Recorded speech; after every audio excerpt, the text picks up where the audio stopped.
doing here is talking briefly about artillery and how it's used in the 18th century during the American Revolution. After that, if there's enough interest, what we can do is do an appropriate dry run of loading the weapon. For that, I'll need some audience participation. I'll need a crew of 4 bombardiers, that's what you call the artillery order, and 1 gun captain. So think about that. If you want to volunteer to be part of dry firing the gun, we can't actually let you load black powder into it. We can't go through the motions of loading. Think about that. If you want to do that, I'll be asking for volunteers. And for the third part, Jerry and I will be loading the mortar up and firing it. So that's the plan for this morning. So when we talk about artillery in the 18th century, what word comes to mind?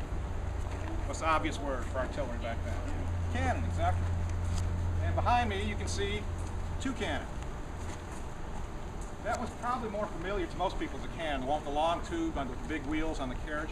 But this is also a cannon, the short little piece right here. So technically this would be called a gun, the one with the long tube. Anybody know what this one's called, the short one? Right, it's called a mortar. There's a third type of cannon called a howitzer, which is kind of a hybrid between these 2 weapons. We don't have one of those here. We won't talk about that one. So let's talk about this piece over here with the long tube and the big wheels, because that's probably most familiar to most people. Now the official name for that piece is our light 6-pound brass battalion gun. It's a lot of words to describe that weapon, so we'll talk about each of those. First of all, it's light. Does it look very light? It only weighs 1,200 pounds. So if we call that light, that must mean there's other guns that are what? Heavier. They're heavy, exactly. Some of them weigh up to 6,000 pounds. So it's light. Brass, one on that gun is brass. I hope you noticed, we spent a lot of time polishing it. It's the tube, the barrel. Now what other type of material can we make a barrel from? Anybody know? Well, iron, right. Brass is preferred because it diffuses heat better, so it can fire it more rapidly, and it's a lot lighter than iron. So that brass is preferred. What's an advantage over iron, though, that iron has that brass doesn't? Anybody know? Doesn't rust. Well, basically, iron is a lot heavier than brass. Brass is preferred, but iron is a lot cheaper than brass. So you see a lot of iron guns, but brass is actually preferred. It's called a battalion gun. Anybody know what a battalion is? It's a group of soldiers, but what kind of soldiers? Basically infantry soldiers. So this would be attached to a battalion of infantry, which would be about half of a regiment. So a regiment would carry 2 of these guns with them. Now I recall it 6 pounds. What about the gun weighs 6 pounds? The ball, exactly, the cannonball, the shot that it fires. Here's a 6-pound shot right here. This is what that weapon fires. Now guns of this period don't fire anything that explodes. This is a solid round ball of iron. Anybody ever seen movies about the Revolutionary War? Patriot? That's probably the most recent one I can think of. There's a battle scene in there where they're firing these weapons. When one of these cannonballs hits something like a wall or fortification, what do you see? Big, what? Big explosions, pretty dramatic. Let's see if that works. That's not very dramatic, is it? The truth is, like I said earlier, these guns don't fire anything that explodes, just solid balls of iron, just like this. So how is this going to work in a battle? Well, this gun has a maximum range of just over a mile. We load 2 pounds of powder in there and a 6-pound shot. We can turn the gun around and hit the other side of the York River from here. That's a little bit over a mile. Now we couldn't hit anything very accurately at that distance, but it would travel that far. A more efficient range is going to be about 1,000 yards. So if you're the enemy approaching me, there's maybe 300 of you. I'm here with my gun and my 15-man crew. I might open up at 1,000 yards. At 1,000 yards, you'll see the puff of smoke. Then you'll hear the report, the sound of the gun. Then you might see this ball headed your way. It's getting closer and closer, and sometimes you can't see him coming towards you. If it hits you square in the body, what's going to happen? Probably the last thing you'll ever fear. It's going to go right through you. It's traveling about 900 feet per second at that range. What about a person behind you? Because you're going to be in long ranks, probably 2 ranks deep, 2 or 3 ranks deep. It's going to go through him too. Maybe a man to the side. So how many men have we taken out with this ball? Probably 3 tops. But that's a very heavy gun, it's a very expensive gun. It takes a 15-man crew, well-trained crew. Doesn't sound like a very good use of our resources if we've only taken out 3 men with that shot, does it? But consider this, we've only taken out 3 people. But what about all the people around those men that just got taken out? What do they have to see? Yeah, it's pretty gruesome sight. There's going to be stuff flying around. It's going to be pretty gruesome. It's going to be very scary. So we've taken out 3 people, but how many people are scared right now? a lot. And what do people do when they get really, really scared? It's a natural reaction to run. And that's what we want you to do. If you run from the battlefield, we take the field, we win the battle. That's victory in the 18th century, is taking the battlefield. And this is a good tool for that. Believe it or not, at 1,000 yards, that big gun right there, it's designed to scare you more than it is to hurt you or harm you. Kill you. Now, you're all good, well-trained troops, I take it, right? It doesn't sound very enthusiastic, but I'll assume you are. If you're good trained troops, what are you going to do when you see a gap open in your line? You're going to fill it. You're going to close ranks and fill that gap, and then what?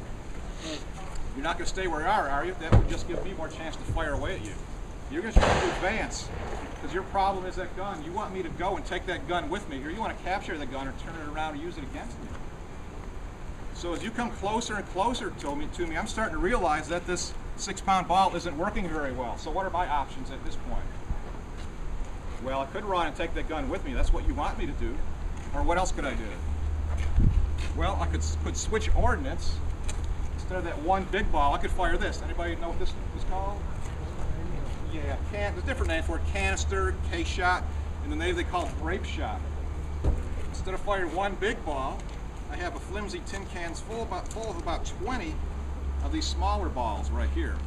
So when it fires, that tin can's just going to disintegrate. It's going to take out a wide swath of men. It essentially turns that gun into what? A big what? Big shotgun, right. So if this is a lot more efficient at taking out a lot more men, why don't I use this all the time instead of that big ball? Because it's not for close range. It's for Close range, there you go. It has the same limitations of a shotgun, and that is short range. A maximum range of probably 300 yards with this. But anybody know the maximum range or the efficient range of a musket?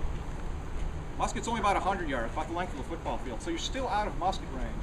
But at 300 yards, if I have to resort to this, how's my day going? Not too good. If I have to resort to this, you're getting way too close as far as I'm concerned. But it could save me that day, couldn't it?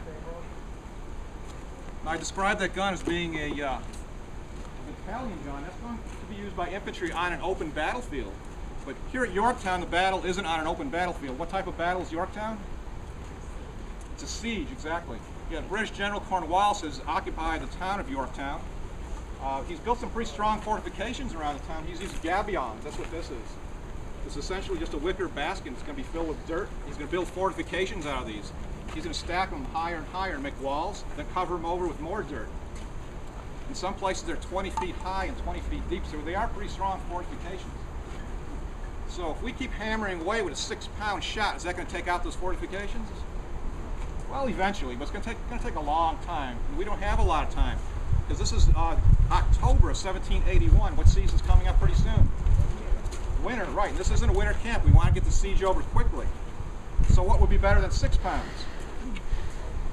Well, we need something heavier, don't we? Take a look at this one.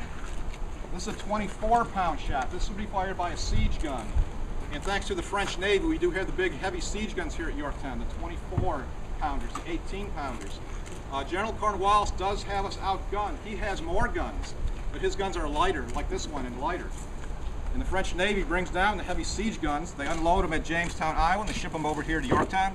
We put them in place, and we're ready to begin the siege of Yorktown. So is that 24-pounder going to be effective at taking these out? Yeah, much more so. Now, besides trying to go through the defenses, what can we do? What's another option? Go up and over, exactly. And that brings us to the star of our morning show, our 4.5-inch Cohorn mortar. Now, the first thing you notice about that is a short little stubby tube. It's mounted on a pretty high angle on a solid wooden bed instead of a carry.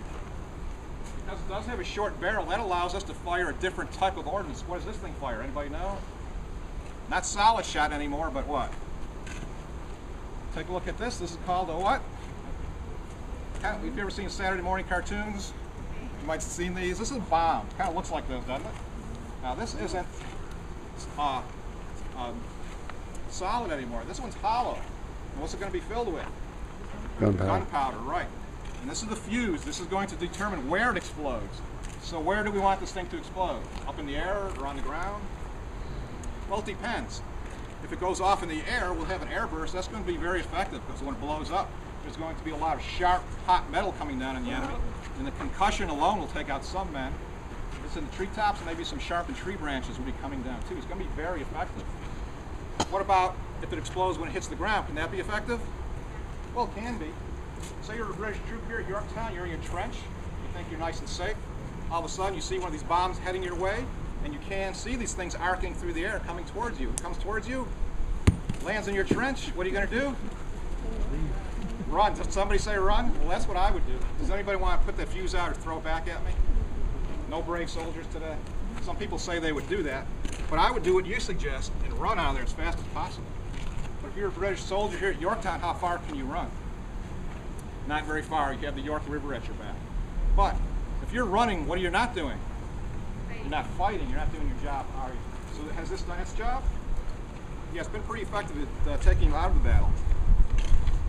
Now you notice it's mounted at pretty high angles at 45 degrees right now. We can mount it as high as 65 degrees. At 65 degrees, we could shoot that bomb clear of the museum and land it on a car or bus in the parking lot, which we won't be doing today. But we could.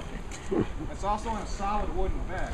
What would happen if we mounted that gun at a high angle on a mobile carriage like that one? Yeah, the recoil of it is probably going to break the axle. So mortars are mounted on solid wood beds just like this. It's called a 4.5-inch mortar. Mortars are rated by the bore of the diameter of the bore of the weapon. Guns by the weight of the shot. It's 4.5 inches, so the bore is 4.5 inches in diameter. Some of them here at Yorktown were 11-inch mortars firing a bomb that weighed 200 pounds. So imagine the size of that. So you can see by all this, there's really three purposes to artillery. We can try to harm you or kill you with a can't wait. And we can use it to scare you or intimidate you. We can also use it to blow up things. So all in all, artillery is a pretty handy weapon to have on the battlefield. So at this point, what I want to do, anybody give any thought they want to be on our volunteer crew to load this weapon? Okay, yeah, let's give that a try. Anybody want to come over? We need 4 people and a gun captain. Anybody? Nobody want to come over? Okay, I'll take this to a vote then. Who wants to do the volunteer dry run? Raise your hand. Who wants to just see us fire this thing? It seems to be a deadline. Okay, if you want to come forward, come on. Okay, we have one.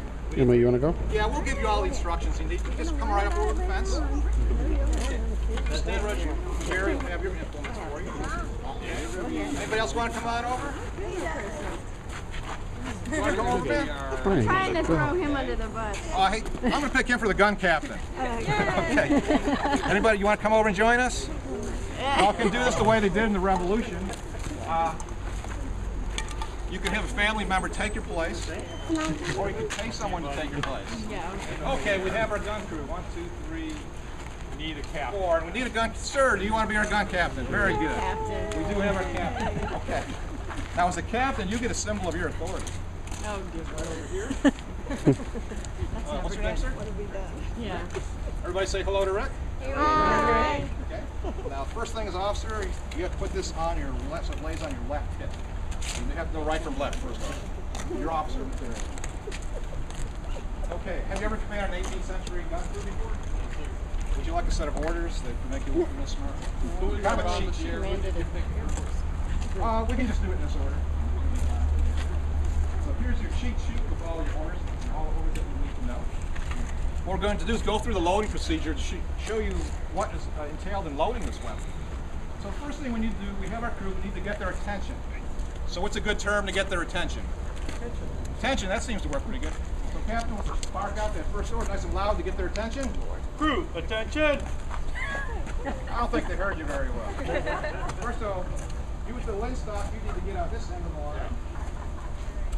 Yeah, you're number 1. You're the lower. You get on that end of the line. Now we're all set. You think we got their attention? Let's try that one more time. Let's bark that order out. Crew, attention! Snap 2. Don't face me. Face out straight ahead. Eyes straight ahead. Chest in, stomach. Chest in. Chest out, stomach in. Staring straight ahead. Very good. Let's take a look at this crew. See if they meet your. Okay, how they look to you, sir? Well, they look good. Okay. Well, I'll take your word for it. They're the best we have, so we'll go with that. Let's give that first order.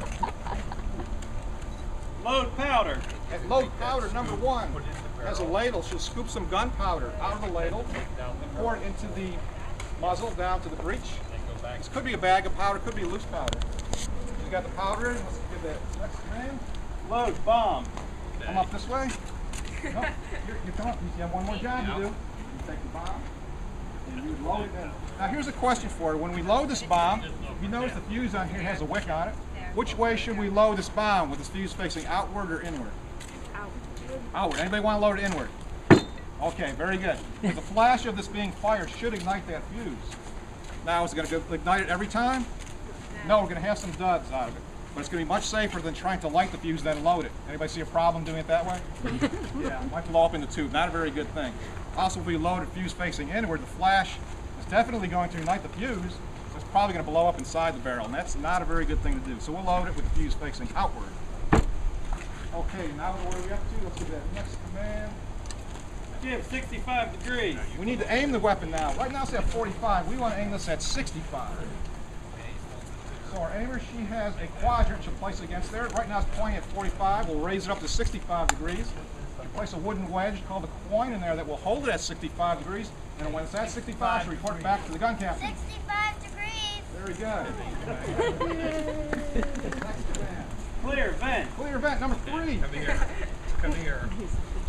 He's waiting patiently. You take that hook and this, no, take this. He is going to take a brass pick from the strap. He's going to pick a hole through the vent to expose the powder. Why is it pick brass? Because we don't want any sparks. We don't want this thing going off yet. So we'll pick a hole through the vent and he'll report back to the captain. Put it back. Once it's clear, he'll say, Okay, now clear, you're not done. he'll say He said clear. clear, he did. He did. Okay, let's get that next command. Prime. At prime, he'll reach into his pouch and pull out a paper cartridge, similar to a musket cartridge, but there's no musket ball in it. It's just gunpowder. He'll tear it open with his teeth smartly to expose the powder. And once he does that, he'll take the powder, pour it into the vent, creating a powder trail down to the powder inside the weapon. And when he's done with that, he'll get back into line. He'll throw it smartly over his shoulder. Yeah, right.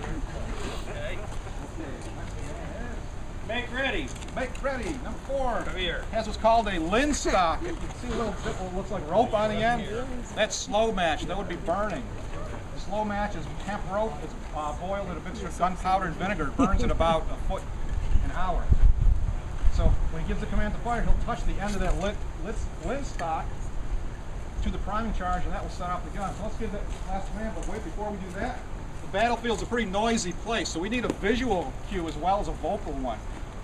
So Captain, you'll take that sword out, place it in your right hand, put it high over your head, and when you give the last command, just lower it smartly. Give the last command is Fire. you should hear a loud boom.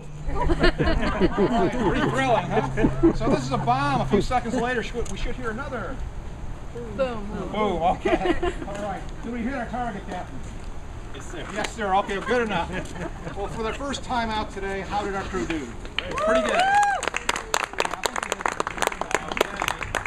Well, we like to have fun with this part of the demonstration.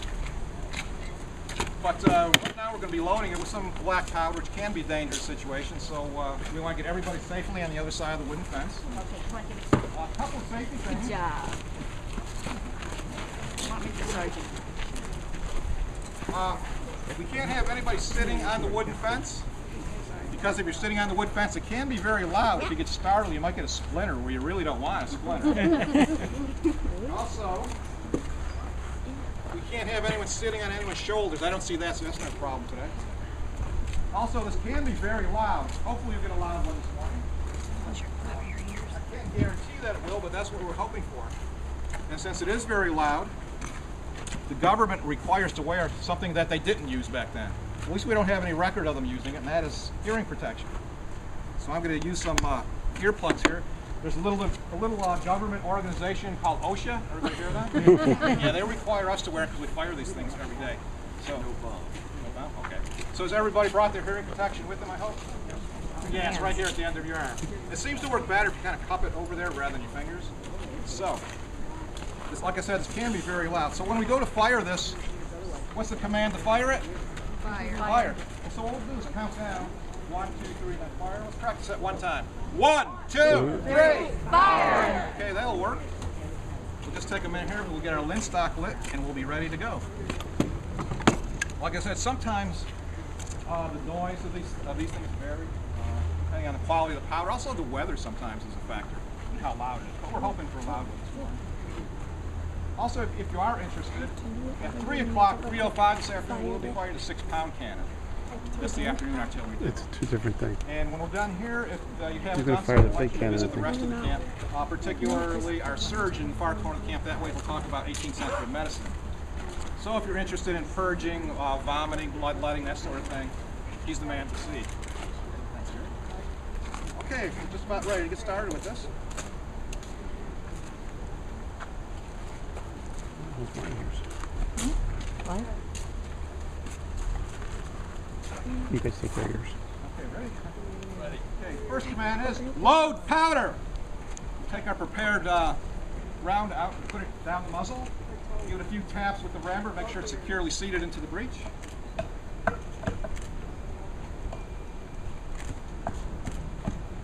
Next command is load bomb. Of course, what are we really not loading today? Bomb. Yeah, it would be kind of fun to load a bomb, but Route 17 is just beyond those trees, and it's been frowned on us shooting live bombs their way, so we won't be doing that today. Next command is clear vent. With that brass pick, Jerry will clear the vent. Clear! Prime.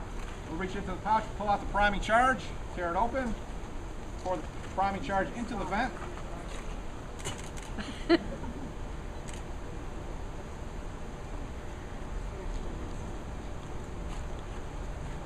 Make ready. All right, everybody ready to see this fire? Okay, on 3. 1, 2, 3. Fire! Fire! Well, that was a pretty good one. Well, that concludes our artillery demonstration for this morning. I thank you for joining us here at Yorktown Victory Center.